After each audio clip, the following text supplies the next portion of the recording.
Entonces, lo importante aquí es definir las funciones centrales. Pero no solo eso, las relaciones no solo se establecen a través de las funciones centrales, sino, por ejemplo, las relaciones entre el yo y el nosotros. Yo, que vivo fuera del centro histórico de Popayán, me identifico con el centro histórico de Popayán y construyo el nosotros. Ahí hay una relación que se construye por la vía cultural, identitaria, pero también por las funciones que yo voy a cumplir en ese centro. Voy a estudiar, voy a hacer compras, voy a hacer trámites en la municipalidad, voy a rezar, etc. Entonces, en ese proceso voy pasando del yo al nosotros. El segundo tiene que ver con el tiempo. Esta cosa del ayer con el ahora, que es tan conflictivo. Y que yo creo que aquí tenemos que ir, como Françoise Schwab también, lo vuelvo a citar, ella plantea que así como hay valor de cambio, valor de uso, también hay valor de historia. ¿Y cuál es el valor de historia? Es ese valor que se va produciendo de manera incesante a lo largo de la historia, valga la redundancia. Esa idea que tenía en el nombre de la exposición mía, la construcción permanente. ¿Qué es la construcción permanente? Añadirle más valor a lo que ya existe, sumar más tiempo al pasado, sumarle más historia al pasado. Lo peor que podemos hacer nosotros es dejarles a las personas que vienen después de nosotros, dejarles exactamente igual como fue originalmente. Aquí hay una diferencia respecto del atletismo, de la carrera de postas. La carrera de postas van, qué sé yo, 4x100, 4x400, etc. Va una persona corriendo con la posta y le entrega a la siguiente atleta, le entrega la posta en las mismas condiciones que recibió. Y así tiene que llegar a la meta. En el caso de lo que estamos conversando, lo peor que podemos hacer es entregarles a las futuras generaciones en las mismas condiciones que nosotros las recibimos. Porque estamos matando la historia, porque no hemos añadido valor de historia, porque no hemos sumado tiempo al pasado. Yo me acuerdo cuando dirigí la planificación de la ciudad de Quito en general, y ahí descubrí lo que era el centro histórico. Me entró la cantaleta esta de por qué tenía que ser Quito una ciudad blanca. No tiene nada que ver con Popayán, pero por qué tenía que ser Quito una ciudad blanca. Las interpretaciones, porque incluso era mediante una ordenanza, las interpretaciones iban en el sentido de que era un centro histórico colonial y por lo tanto tenía que obedecer a las condiciones culturales españolas. Empezamos a revisar. En España, como ustedes conocen, hay zonas donde la pluralidad de colores es impresionante. Obviamente hay ciudades que son blancas. Entonces pedí que se haga un estudio bibliográfico. Y lo más interesante fue el estudio que hicimos en las calas en las paredes. Entonces, lo que fuimos descubriendo con las calas en las paredes es que en cada momento de la historia, cada generación ponía el color del momento, con los materiales del momento y con la tecnología del momento. Apenas vi eso, dije, eso es lo que tenemos que hacer. Porque si nosotros no dejamos como generación en el centro histórico de Quito el color del momento, la tecnología del momento, con los materiales del momento, pierde valor el centro histórico. No añadimos tiempo al pasado. Y esta generación se habrá quedado sin dejar una huella en la historia del centro histórico de Quito. Inmediatamente empezamos a pintar la ciudad. Yo creo que ha sido el debate más interesante que ha habido en el centro histórico de Quito. Y los debates son muy buenos. La verdad es que son muy buenos, porque la gente se involucra en el mismo. Y aquí hay posiciones, aquí se ve la polisemia. No hay una sola posición. Entonces, hay una integración de la relación del pasado con el futuro, que es muy importante. A mí me ha gustado mucho la idea esta de Popayán, la ciudad ideal. O lo que se planteaba ayer también del famoso PEN, respecto de buscar en el futuro. Esos son cambios profundos. ¿Por qué? Porque antes pensábamos en el pasado, cómo era la ciudad, cómo era este edificio. El rato que cambiamos de chip y empezamos a pensar cómo queremos que sea en el futuro, ahí hay un cambio de paradigma, hay un cambio de metodología, pero sobre todo hay un cambio de visión de los sujetos patrimoniales que están en este momento. Y entonces, si nosotros tenemos estas relaciones, la definición del área considerada centro histórico es una definición altamente flexible. Nosotros creemos que esto viene de un demiurgo, de Dios, que la delimitación es esta y no podemos movernos de ahí. La definición de los límites de un centro histórico es una definición de política urbana. Es una definición que políticamente, como se define política urbana, porque toda política es política, se la define en los consejos municipales, donde está la representación política.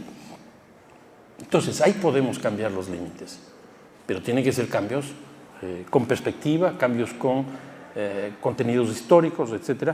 Pero lo que les quiero decir en este caso es que no podemos pensar como cosas físicas, materiales, etc., inamovibles. En cuarto lugar, si toda centralidad es histórica, es relacional, también tenemos pluralidad de centralidades en el desarrollo urbano.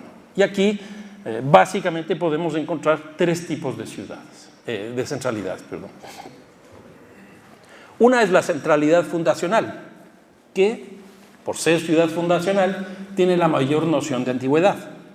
Como les decía hace un momento, las dos funciones centrales principales en este momento son la religiosa y la política. Es cuestión de darse la vuelta por la Plaza Caldas y ahí van a darse cuenta de lo que estoy diciendo. Pero tiene una característica. El espacio que organiza a la totalidad de la ciudad es el espacio público. Por eso en la ley de Indias y por eso nuestros aborígenes también, desde la plaza empezaron a organizar la ciudad. Desde el espacio público empezaron a organizar la ciudad. Ortega y Gasset tiene una definición maravillosa de una plaza. Dice que la plaza, utiliza una metáfora, la plaza es exactamente igual que un cañón de un fusil. Entonces uno ya se pregunta, ¿y por qué? Entonces él dice, el cañón del fusil no es otra cosa más que un vacío que se llena de alambre y por donde transita una bala. Eso es una plaza. Y dice, la plaza no es otra cosa más que un espacio vacío, como el cañón, que se llena de ciudad, ahí hay la diferencia respecto al alambre, para que la gente se encuentre. Un espacio vacío que se llena de ciudad para que la gente se encuentre. En otras palabras, el espacio público no es un espacio. El espacio público es una relación. Y en Quito, en el centro histórico de Quito, nosotros tenemos maravillosos ejemplos de lo que no se debe hacer. Hay una avenida que se llama la 24 de Mayo, que ha tenido ya 4 intervenciones desde 1990 para acá, casi una por década. Y contratamos los mejores arquitectos y nos hacen los mejores proyectos. Pero no entienden que eso es un vacío que se llena de ciudad. Entonces trabajan muy bien el piso, trabajan excelentemente bien el mobiliario, ponen árboles, lindísimo, pero sigue vacío de ciudad. Ese es un cambio notable respecto del urbanismo que nosotros tenemos hoy día. ¿Por qué? Porque el espacio público en la actualidad no es el que organiza la ciudad, sino es el espacio privado. De alguna manera el espacio público en la actualidad es lo que queda después de producir administración, vivienda, industria, comercio, etc. Incluso en las urbanizaciones, nosotros establecemos un porcentaje de esa urbanización que sea destinado como área comunal, como espacio público. Pero ¿qué es lo que ocurre? Esa área comunal o espacio público, en primer lugar, es muy reducida, y en segundo lugar, es lo menos rentable, es decir, es el peor espacio, donde la gente, obviamente, no va a poder reunirse. Entonces, la primera centralidad es esta centralidad funcional. La segunda es la centralidad funcional, que empieza a desarrollarse en América Latina más o menos a partir de las décadas de los 30 hasta los 60, dependiendo de cada ciudad y de cada país. En este caso, las dos funciones centrales claves son el comercio y el sector financiero. Es esta cosa que surgió en la escuela de Chicago, del Central District Business, el centro de negocios. Eso es lo que en ese momento apareció como nuevas formas de centralidad. Y el tercer momento, que es el que estaríamos viviendo ahorita, que es la centralidad temática, que en este caso no son relaciones intraurbanas, no son relaciones exclusivamente dentro de la ciudad, sino que esta centralidad aparece como un nodo de articulación de esa ciudad en particular, a partir de ese punto, de ese nodo, el resto de las ciudades del mundo. En otras palabras, esta centralidad temática es una centralidad de la globalización. Esto es Ciudad Salitre en Bogotá, esto es Santa Fe en Ciudad de México, esto es Berini en San Pablo, es Ciudad Empresarial Huechuraba en Santiago, San Pablo la anterior, Santiago esta, y eso es lo que está ocurriendo en todos lados. En este caso, no hay una función explícita, una función central explícita como el comercio o como lo financiero o lo religioso, sino que es básicamente lo que se llama o se denomina el terciario superior, es decir, una centralidad de servicios con alta tecnología. ¿Qué es lo que ocurre en ciudades grandes? Estas centralidades están diferenciadas.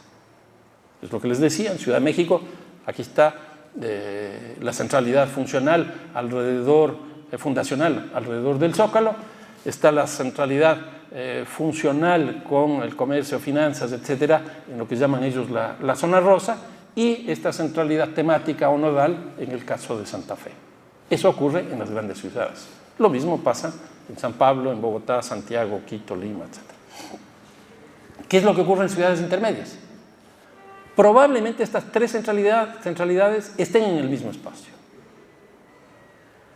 No sé cómo sea el caso de Popayán, pero pongamos la hipótesis, sustentada en mi ignorancia, de que nosotros tenemos las tres centralidades en el mismo espacio. Entonces, ¿qué es lo que tenemos aquí? Centralidad política, centralidad religiosa, centralidad comercial, centralidad financiera y centralidad vinculada al terciario superior. No se ha diferenciado el territorio. Eso le da, si es que es así, una condición mucho más alta y más significativa que las otras centralidades en las otras ciudades, porque aquí tenemos una densidad de patrimonio mucho mayor que las anteriores. Con estos elementos, ¿qué es lo que se tiene que hacer para formular algunas políticas públicas frente a los centros históricos? Y voy a ponerles, si no me equivoco, cuatro ejemplos de políticas públicas que generalmente no se hacen en los centros históricos. Entonces, una primera, una política de centralidad sin política urbana no existe. Una política de centralidad sin política urbana no existe. Si nosotros establecimos que la centralidad es una relación, eso quiere decir que una buena política de centralidad puede ser actuar en la periferia. Ejemplo, tenemos comercio callejero o tenemos mucho comercio en una parte aquí. ¿Por qué no descentralizar el comercio generando un centro comercial en una zona determinada? Se está actuando con mucho más fuerza en el centro histórico cuando se lo hace afuera que cuando se lo hace dentro. ¿Por qué? Porque es una relación. Entonces hay que actuar con política pública en la relación. Una segunda cosa, que es bien interesante, es que la centralidad no es otra cosa más que todos los caminos conducen a ese espacio, al centro. Justo en el centro, que también, bueno, ahí estábamos comentando, me pareció un lema muy interesante por la definición de lo que significa justo y lo que significa centro, porque lo de justo puede tener dos acepciones, esa cosa de justo en el centro, es decir, la precisión, y la otra es el ámbito de la justicia, sobre todo en un momento en que en América Latina y en muchos lugares del mundo también se está trabajando el tema de la justicia territorial, incluso para irse por encima de la gentrificación. Entonces me parece que esa doble acepción de justo en el centro es muy buena. Entonces todos los caminos conducen al centro. O sea, yo como estudiante voy al centro, yo como funcionario municipal voy al centro, etc. ¿Qué significa eso? Significa que toda centralidad tiene que tener definidas las funciones centrales, pero para que esas funciones centrales puedan operar perfectamente bien, hay que definir la accesibilidad. Un centro histórico que no defina la accesibilidad puede poner todas las funciones que crea conveniente, pero ese centro histórico no va a funcionar. Va a perder esas condiciones. Ayer también conversábamos respecto de esto. Y me parece bien que ustedes tengan inmediatamente de este foro todo un debate respecto de la movilidad en Popayán. Y tienen que discutir la accesibilidad al centro. Yo les decía que Le Corbusier, bueno, todos probablemente lo conocen o lo habrán leído, él decía hace 100 años que el éxito de una ciudad dependía de la velocidad que sea capaz de producir. En esa época, yo me imagino, él hablaba de la velocidad a través del vehículo. Entonces, la velocidad de la ciudad dependía de las vías, las autopistas, etc. Hoy día la situación es distinta. La velocidad ya no depende de la movilidad de los factores de la producción de manera física, sino de manera virtual. Y entonces, la velocidad que hoy día necesitamos viene a través de las nuevas tecnologías de la comunicación. Cuando uno va a comprar una computadora, en la tienda lo primero que uno pregunta es ¿qué velocidad tiene? ¿No es cierto? ¿Y cuál es la segunda pregunta que hacemos?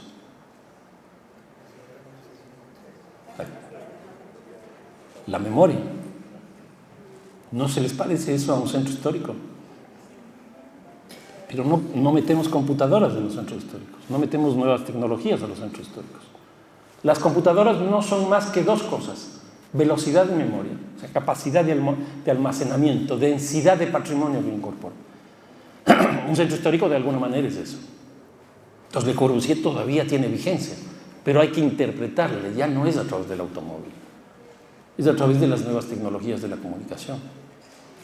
Ese es un elemento obviamente clave. Una segunda cuestión respecto de una política urbana para política de centralidad es entender que la centralidad histórica es el espacio público mayor, porque es el lugar simbólico y es el lugar simbiótico y es el lugar cívico. Simbiótico en el sentido de relaciones, de integración, de simbiosis, lugar de encuentro. Y el otro es un lugar simbólico, es decir, un lugar con el que yo me identifico, donde yo tengo un sentido de pertenencia. Y cívico, obviamente, también, porque ahí construyo ciudadanía. Una definición de ciudad que me parece que todavía perdura es la que proviene de los griegos. Ellos definen a la ciudad como una comunidad política. Y yo creo que es cierto, es una comunidad política. Esta comunidad política, ¿dónde se construye? En el espacio público, en el espacio común, en el ayuntamiento. ¿Y cómo se hace esta construcción en ese espacio? A través de la construcción de ciudadanía. La ciudadanía no es otra cosa, para ponerlo en una cosa muy simple, derechos y deberes frente a una instancia superior, la comunidad política. Entonces, un centro histórico ¿qué tiene? ¿O qué debe tener? Debe tener una comunidad política, debe ser un espacio público y debe tener ciudadanía. 3 elementos claves. En segundo lugar, una política de centralidad sin política económica no existe. Aquí están los temas de los modelos de gestión. Uno va a ir más por la línea privada, va a ir más por la línea pública, va a tener una correlación entre ellos, lo que hablábamos hace un momento. Pero, por ejemplo, también política económica. ¿A qué sectores vamos a dar más peso? ¿A cuáles les vamos a cargar con impuestos? ¿A cuáles les vamos a disminuir los impuestos? ¿Cuál va a ser la política tributaria en un centro histórico? Yo no conozco en América Latina, y la verdad es que yo viajo mucho y leo también, yo no conozco un centro histórico que tenga una política tributaria. Por aquí una cosita, por acá otra. Cuando yo fui concejal del municipio de Quito y a mí me correspondió presidir la Comisión de Áreas Históricas, yo decidí hacer una ordenanza en la que se establecía que el Fondo de Salvamento hacía una inversión millonaria en los centros históricos y que por contribución especial de mejoras, toda la ciudad debería pagar eso. Hicimos una cosa con isovalores, bueno, cuestiones científicas de números, etcétera, que tienen los economistas que me ayudaron. Llegáramos a las instancias de decisión política, se paró. Y solo era para generar $5 millones básicamente para política de vivienda, para política social más bien dicho.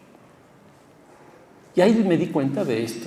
En general no se tienen políticas tributarias en los centros históricos.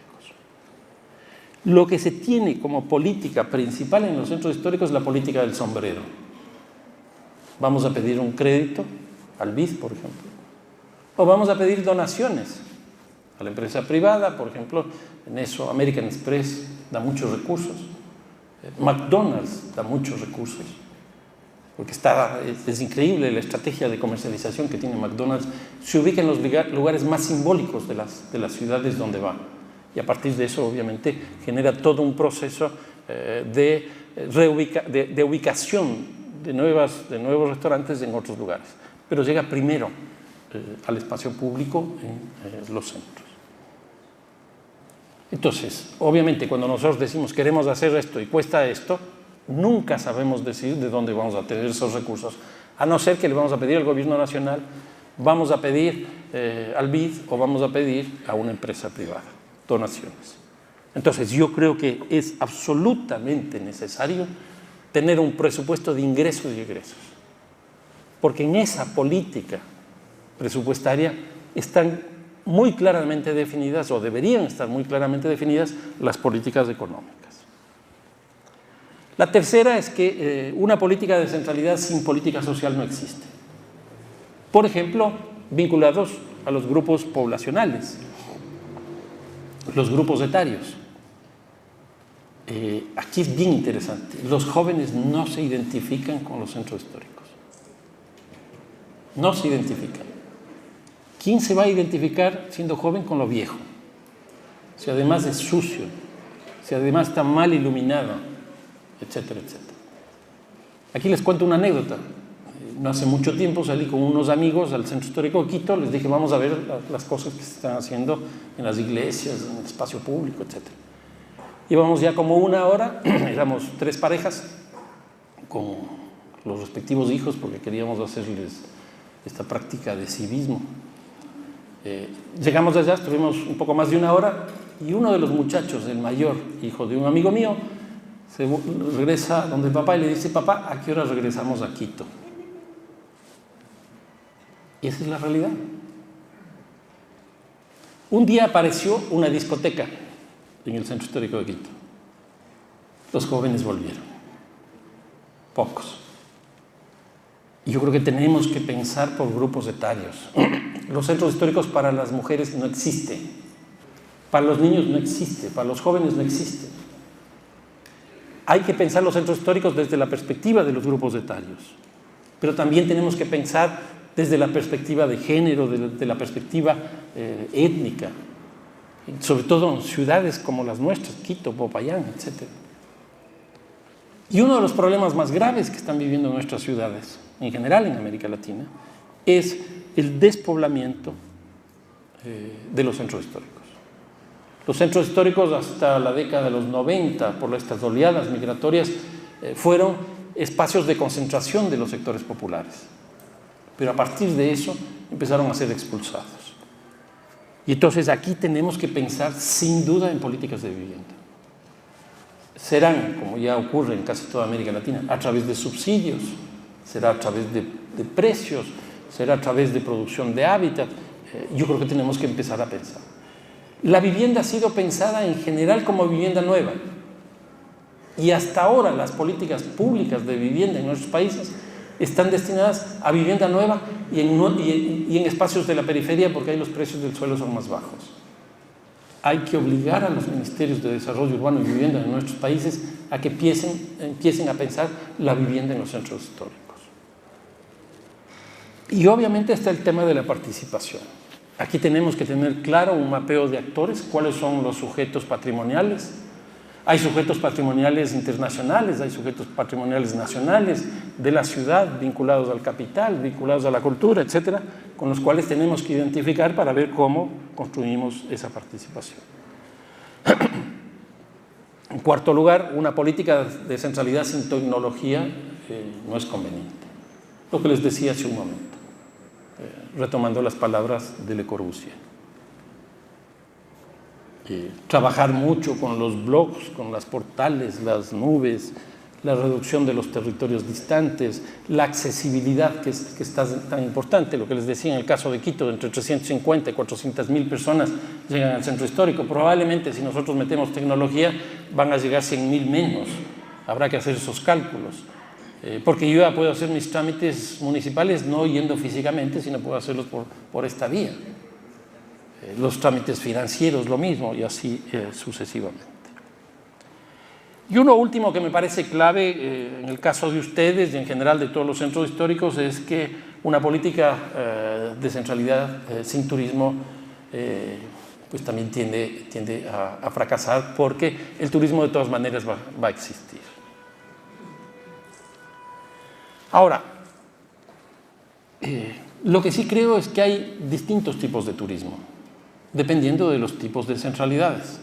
Por ejemplo, la centralidad fundacional tiene un tipo de turismo, la centralidad funcional tiene otro tipo de turismo, y esta nodal, temática o de la globalización tiene otro tipo de turismo.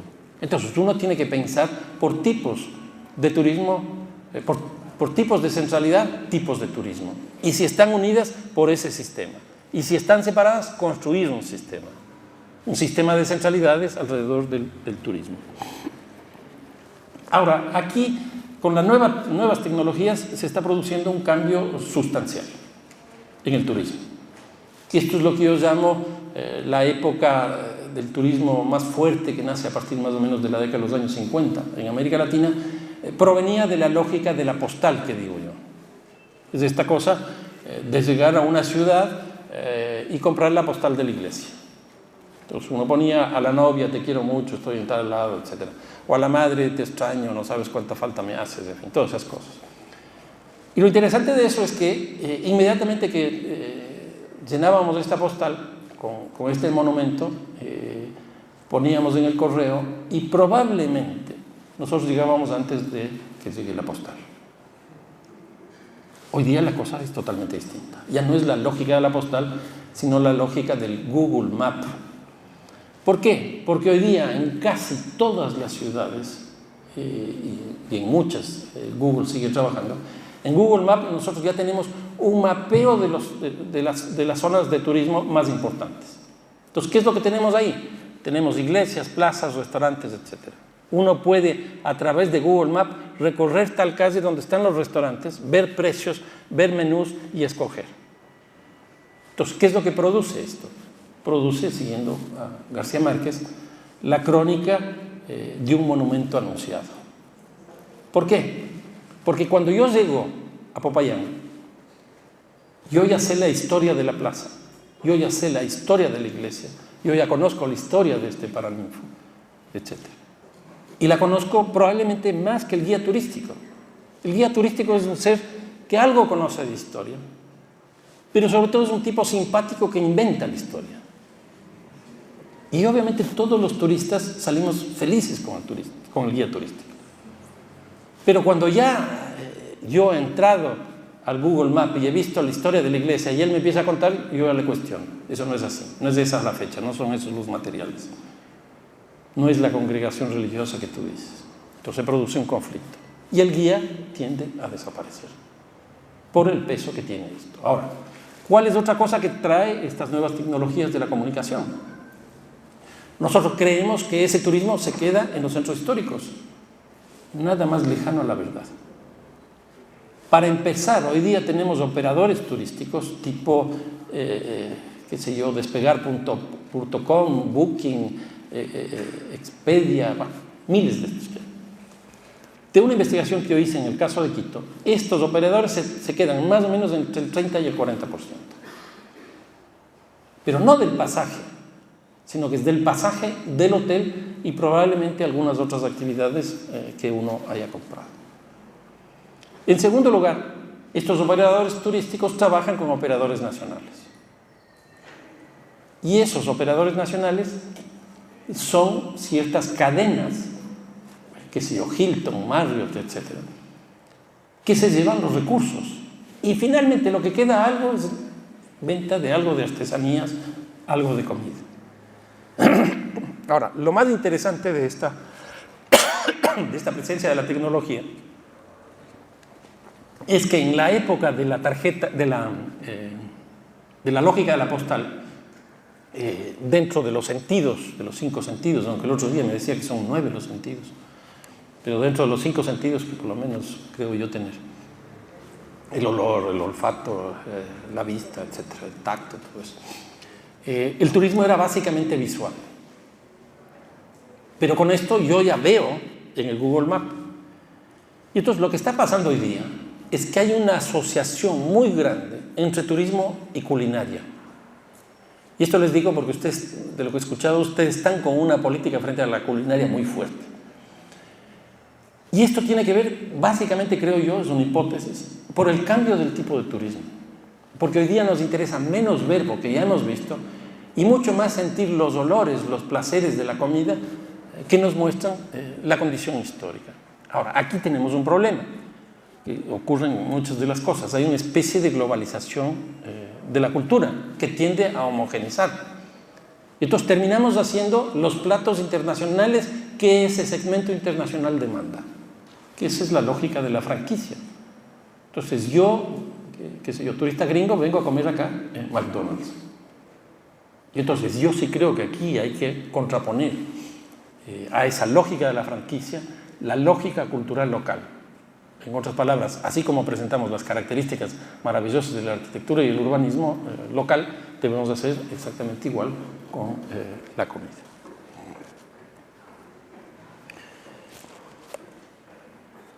Y algunas conclusiones, y con esto voy terminando.